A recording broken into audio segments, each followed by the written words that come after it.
Hello प्यारे viewers, तो आज हम इस वीडियो में लेकर आए हैं आपके लिए खास नॉलेज यानी कि गवर्नमेंट बजट। आपको पता है कि जो गवर्नमेंट है वो बजट लॉन्च करती है हर एक साल। तो गवर्नमेंट बजट क्या होता है, कब लॉन्च होता है, क्या क्या होता है, किस लिए होता है, सारी बातें इस वीडियो में आपको जानने को मिलेगी। तो बने रहिए मास्टरमाइंड बाबा चैनल पर। और मैं सूरज मालाकार आज की वीडियो में आपको पढ़ाऊंगा फर्स्ट पार्ट सरकारी बजट का। सही है जी, तो बड़े ध्यान से आप इन सारी नॉलेज को देखते रहिए। तो गवर्नमेंट बजट जो है बच्चों बड़े ध्यान से समझिए कि गवर्नमेंट बजट कौन बनाता है। सर गवर्नमेंट बजट होता क्या है इसकी भी हम बात करेंगे। बजट समझना बहुत ही आसान है। बजट कौन नहीं बनाता दोस्तों, बजट हर एक व्यक्ति बनाता है। लेकिन यहां पर सबसे पहले मैं आपको बता दूं गवर्नमेंट बजट किसके हाथों में है सर।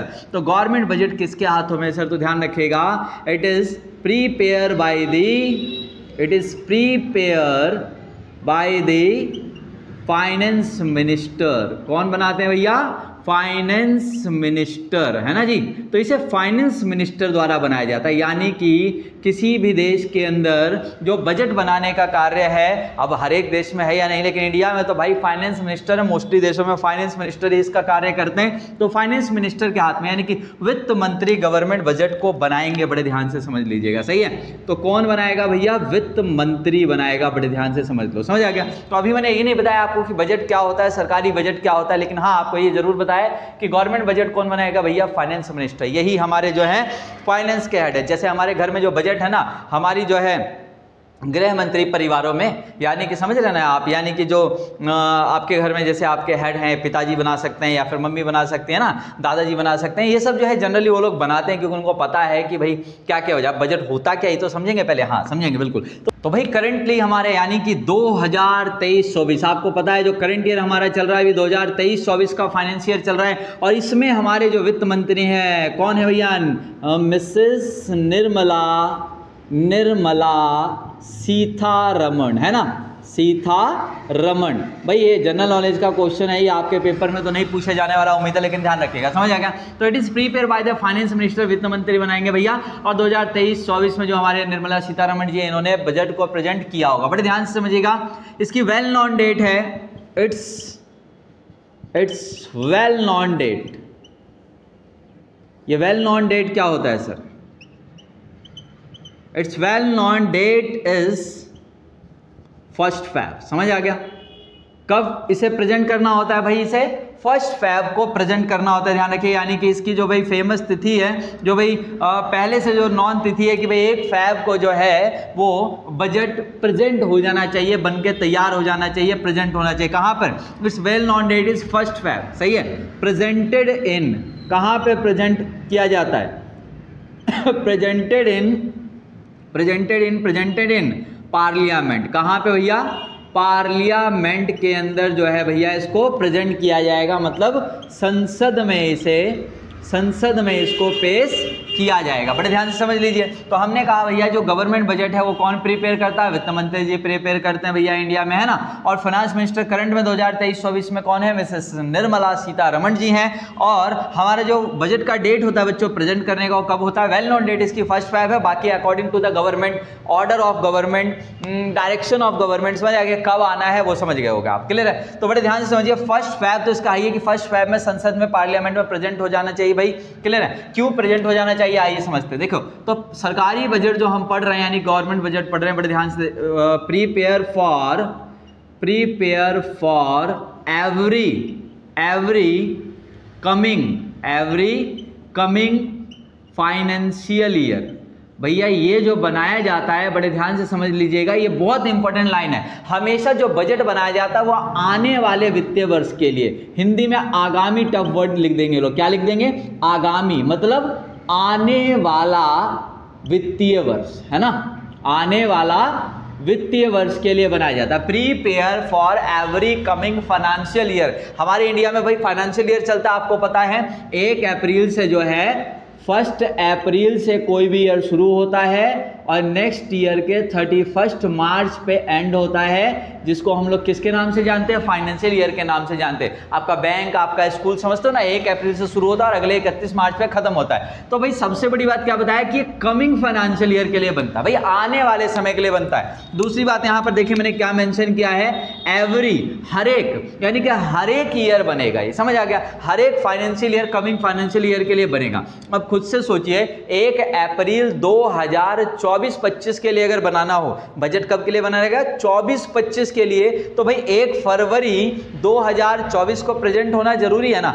भाई। 24-25 मतलब समझते हैं कब से स्टार्ट होगा साल, 1 अप्रैल 2024 से शुरू होगा, 31 मार्च 2025 पे खत्म होगा। तो भाई साल शुरू 1 अप्रैल से होगा, तो बजट 2 महीने पहले पेश होगा, तभी संसद में क्या होगा, बहसबाजी चलेगी उसके ऊपर कि भाई ये बजट सही है गलत है, इसमें क्या कमी है क्या सही है, उसको ठीक करना है गलत करना है ना, सारी बातें होंगी और फिर ओके रिपोर्ट होके बजट पास हो जाएगा और 1 अप्रैल से लागू हो जाएगा। बस समझे। तो बजट हमेशा कब के लिए बनाया जाता है भैया, कमिंग फाइनेंशियल ईयर के लिए बनाया जाता है और हर एक साल बजट बनाया जाता है। चलिए अब लिखते क्या है बजट में, ऐसा क्या दिखाते हैं भाई, सब बात करते हैं पैसा पैसा पैसा पैसा, पैसे की ही कहानी है, समझ आ गया। तो आपके घरों में भी बजट बनाया जाता है। बजट का मतलब देखो फ्यूचर की प्लानिंग होती है, ध्यान रखिएगा। किसकी प्लानिंग भैया, फ्यूचर की, आने वाले टाइम के लिए, है ना, कमिंग फाइनेंशियल ईयर के लिए बार बार कह रहा हूँ। तो क्या प्लानिंग होती है भैया, आने वाले मंथ में यहाँ से इतनी सैलरी मिल जाएगी, 24-25 हज़ार रुपये सैलरी मिल जाएगी, एडिशनल वर्क मैंने वो किया था 3,000 रुपये उसके मिल जाएंगे, रेंट वाले से 5,000 रुपये मिल जाएंगे, ये सारा पैसा मिलाकर इसमें से भाई बच्चों की फीस इतनी जानी है, राशन वाले को इतना पैसा जाना, उससे उधार लिए तो इतना देना, ये सब क्या है, बजट है। आपके घर में बजट बनाया जाता है कि कहां कहां से कितना पैसा आएगा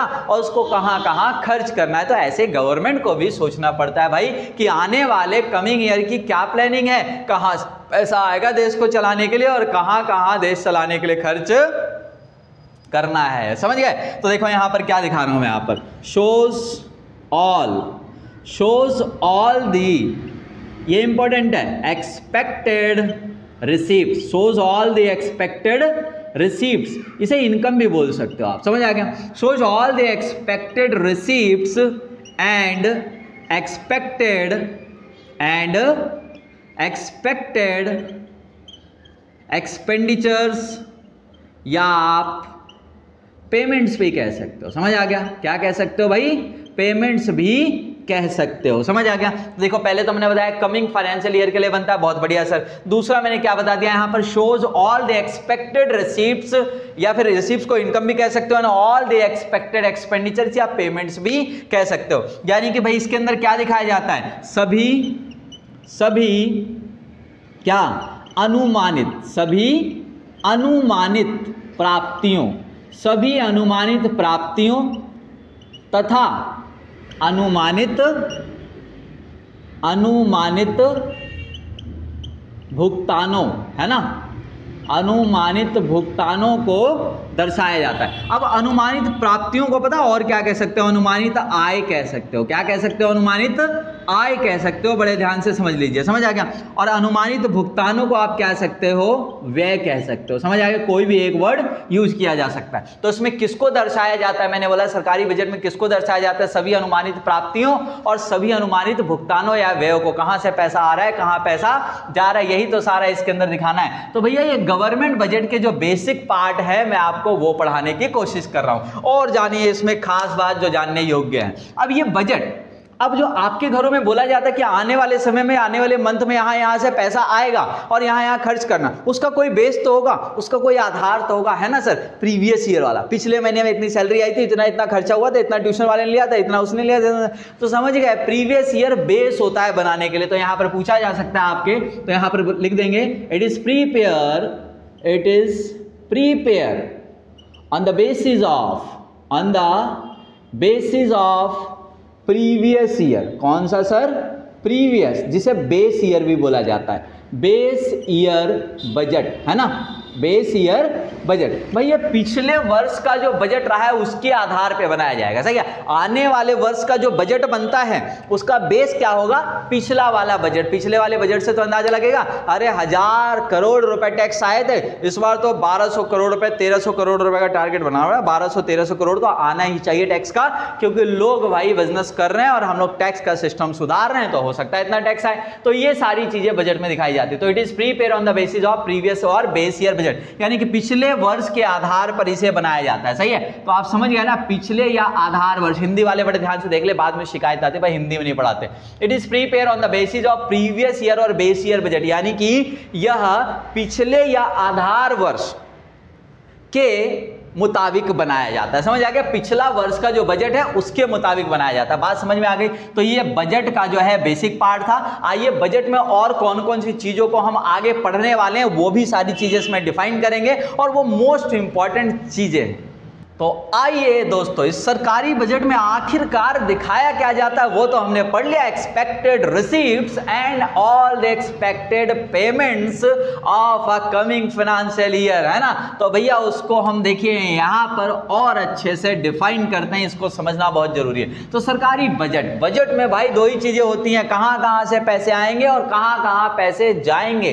तो भाई इसको दो पार्ट में बांट देते हैं, यानी कि देखो यहां पर एक पार्ट में लिख देता हूं बजटरी रिसीट्स, बजटरी रिसीट्स यानी कि भाई बजटीय प्राप्तियां या बजट की प्राप्तियां, बजटीय प्राप्तियां लिख दिया मैंने, बड़े ध्यान से समझ लीजिए। सही है, बजट की प्राप्तियां, समझ आ गया। दूसरा मैंने लिख दिया यहां पर बजटरी पेमेंट्स, बजटरी पेमेंट्स। चलो जी, ये भी हो गया सर, यानी कि बजटीय भुगतान, मतलब सर कहां कहां गवर्नमेंट जो है कितना पेमेंट करना पड़ेगा, कितना खर्च करना पड़ेगा। तो देखो दो पार्ट में बांट दिया ना। अब ये सब एक्सपेक्टेड होते हैं, ध्यान रखिएगा, शुरू में पढ़ा दिया, सब एक्सपेक्टेड है, कॉमन सेंस ध्यान रखिएगा। तो बजटरी रिसीप्ट्स और बजटरी पेमेंट्स। आइए अब गवर्नमेंट के पास क्या लगता है तुमको, भाई पिज्जा बेचती है क्या गवर्नमेंट? है गवर्नमेंट तो भाई बहुत सारे पैसे आते हैं गवर्नमेंट के पास, और बहुत सारे सोर्सेज से आते हैं। इतने सोर्सेज से आते हैं, पैसे की लिस्ट बनाना भाई मुश्किल हो जाएगा, इसलिए उसको दो लिस्ट में बांट दिया है, दो कैटेगरी में बांट दो। बजट में जितनी भी रिसीप्ट्स होते हैं गवर्नमेंट को, पैसा यहां से भी आया, यहां से भी आया, वहां से भी आया, इधर से आया, उधर से भी आया, बहुत सारे आ रहे हैं, उसको दो कैटेगरी में बांट दो। कितनी कैटेगरी में भाई? दो कैटेगरी में। कौन कौन सी कैटेगरी है वो सर? एक है रेवेन्यू रिसीट्स। क्या है? रेवेन्यू रिसीट्स, यानी कि जितनी भी प्राप्तियां आ रही हैं उसको एक इस कैटेगरी में बांट सकते हैं, और दूसरा होगा सर कैपिटल रिसीट्स। बस यही दो पार्ट होते हैं, समझ आ गया। हिंदी में इसको हम बोलेंगे भाई राजस्व प्राप्तियां, राजस्व प्राप्तियां, और दूसरा होगा बच्चों यहां पर पूंजीगत प्राप्तियां। पूंजीगत अब होती क्या है, यही तो पढ़ना है, यही तो चैप्टर में पढ़ना है। और ये अगर आपने पढ़ लिया तो समझे चैप्टर क्लियर, एकदम क्लियर भाई। चैप्टर में फिर आधा तो आप खुद भी पढ़ सकते हो अगर ये बात समझ में आ गई। चलिए आगे पढ़ते हैं। इसी तरीके से सरकार को खर्चे भी बहुत सारे करने पड़ते हैं। कुत्ते पाल रखे हैं सरकार ने, अरे भाई बहुत जगह खर्चे करने पड़ते हैं ना, सिर्फ है, कोई बुरा मत मानेगा, है ना। तो सरकार को भाई खर्चे बहुत सारे करने पड़ते हैं, बहुत तरीके के खर्चे हैं। रोड बनवाना है, नाली खुदवाना, अब बनवाना भी है, एक्चुअली खुदवा के छोड़ देते ना, इसलिए कई बार यही निकलता है, समझ रहे हो। तो बहुत सारे जो है रोड खुदवाने, मतलब बनवाने हैं, समझ गए, और बहुत सारे काम भी करने हैं, हॉस्पिटल बनवाने हैं, स्कूल बनवाना है, पढ़ाई भी होगी, उसमें टीचर भी रखने, उनका भी खर्चा, समझ गया। बहुत सारे खर्चे होते हैं भाई साहब गवर्नमेंट के, समझ आ गया। तो बहुत सारे खर्चों को भी दो पार्ट में बांट देते हैं। बताओ कौन कौन से खर्चे हैं भैया? एक है रेवेन्यू पेमेंट्स। क्या है? Revenue payments. और दूसरा है कैपिटल पेमेंट्स। क्या है जी? Capital payments. बात समझ में आई? दो पार्ट में बांट दिया। खर्चे जितने भी हो सरकार के बजट में, बहुत सारे खर्चों की बात की जाती है। इस बार हम एजुकेशन में इतना कर देंगे, डेवलपमेंट के नाम पे इतना कर देंगे, इतने रोजगार देंगे, ये देंगे, वो देंगे, बहुत सारी बातें होती हैं। तो जितने भी खर्चे दो पार्ट में बांट दीजिएगा। रेवेन्यू पेमेंट यानी कि राजस्व भुगतान, सही है। और दूसरा भाई पूंजीगत भुगतान। क्या हो जाएगा? पूंजीगत भुगतान, समझ आ गया। चलिए दूसरी बात आगे करते हैं। देखो इनके पार्ट जनरली जो है नहीं होते हैं, नहीं मिलेंगे, लेकिन भैया जो रेवेन्यू रिसीप्ट्स है ना, जो गवर्नमेंट को ये वाली रिसीप्ट्स आई हैं, राजस्व प्राप्तियां होती क्या है ये तो आगे बताऊंगा, मैंने पहले कहा था। तो राजस्व प्राप्तियां, इसको दो कैटेगरी में और बांट देना भाई। कौन कौन सा? Tax receipts. कौन सा? जो टैक्स से पैसा आएगा, नाम से क्लियर है, टैक्स रिसीप्ट्स। हिंदी में कहेंगे कर प्राप्तियां। क्या कहेंगे? कर प्राप्तियां, जो टैक्सेस से, कर से पैसा आ रहा है। अच्छा जी, दूसरा क्या हो जाएगा फिर? गैर कर प्राप्तियां। गैर कर प्राप्तियां, समझ आ गया। जो टैक्स से सारा पैसा आया वो कर प्राप्तियों में, टैक्स रिसीप्ट्स में, और जो टैक्स के अलावा पैसा आया उसे हम कहेंगे नॉन टैक्स रिसीट्स। बात समझ में आ रही होगी। तो भाई हमने कहा कि गवर्नमेंट के बजट में दो ही पार्ट दिखाए जाते हैं सर, रिसीप्ट्स और पेमेंट। ठीक है, जितनी भी रिसीप्ट्स हैं दो कैटेगरी में बटेंगे, revenue receipts, capital receipts. Same है, गवर्नमेंट के जितने खर्चे हैं दो पार्ट में बटेंगे, रेवेन्यू पेमेंट्स और कैपिटल पेमेंट्स। भैया रेवेन्यू रिसीप्ट्स के फर्दर दो टुकड़े हो सकते हैं, tax receipts, non tax receipt. अब खुद से बताओ, जो गवर्नमेंट के पास टैक्स से पैसा आता है, किससे पैसा आता है? टैक्स वाला जो पैसा आता है। तो टैक्सेस तो बहुत सारे हैं सर, है ना, लेकिन टैक्सेस को याद होगा दो कैटेगरी में बांट देते हैं, वही टैक्स रिसीप्ट के दो पार्ट बन जाएंगे। बताओ तो जरा कौन कौन से, कौन बताएगा भाई? डायरेक्ट टैक्सेस मैं ही बताऊंगा, और कौन बताएगा वीडियो में, है ना। डायरेक्ट टैक्सेस और इनडायरेक्ट टैक्सेस। हिंदी वालों जगह नहीं बची नीचे। डायरेक्ट टैक्सेस प्रत्यक्ष कर और अप्रत्यक्ष कर। होता क्या है भाई, बार बार अगले आगे बताएंगे, है ना। डायरेक्ट टैक्सेस यानी कि प्रत्यक्ष कर और अप्रत्यक्ष कर। देश में जितने भी टैक्सेस है ना दोस्तों, अनलिमिटेड, मतलब अनलिमिटेड तो नहीं यार, जितने भी टैक्सेस हैं उन सबको दो कैटेगरी में बांट देते हैं, डायरेक्ट टैक्सेस प्रत्यक्ष कर और इनडायरेक्ट टैक्सेस अप्रत्यक्ष कर। बात समझ में आई? अब एक एक आइटम को इनको लेकर चलेंगे। अगले वाले पार्ट 2 का इंतजार करो। अगले वाले पार्ट में राजस्व प्राप्तियां, पूंजीगत प्राप्तियां, राजस्व भुगतान, पूंजीगत भुगतान समझाऊंगा, और इसके बाद तो चैप्टर आप भी खत्म कर दोगे। Okay, bye bye, take care. Video पसंद आए लाइक करना मत भूलना, चैनल को सब्सक्राइब कर लेना। Bye bye, take care.